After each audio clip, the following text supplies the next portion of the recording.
In this video, we will be discussing where connector appointments live in the connector admin.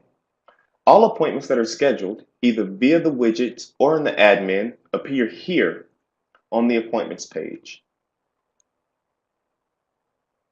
Top-line statuses, such as the appointment status and the enrollment status, as well as the call result column, can all be modified via these dropdowns. These statuses are meant to capture the necessary touch points it takes to get a consumer enrolled in health coverage. Once an appointment is made, either by a consumer or someone conducting outreach, the default appointment status is scheduled.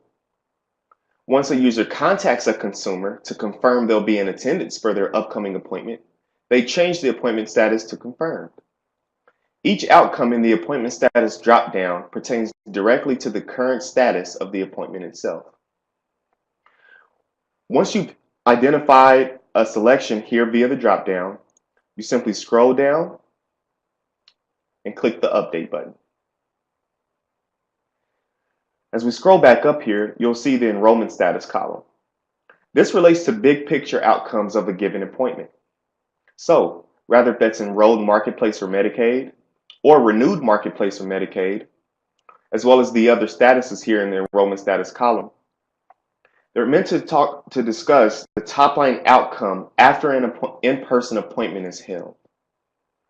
You can also click the edit button, as we do so here, to view and edit more granular appointment outcomes, which we have on this page.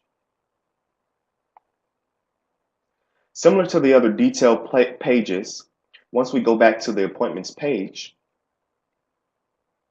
you'll always be able to come back here and click the Show Filters button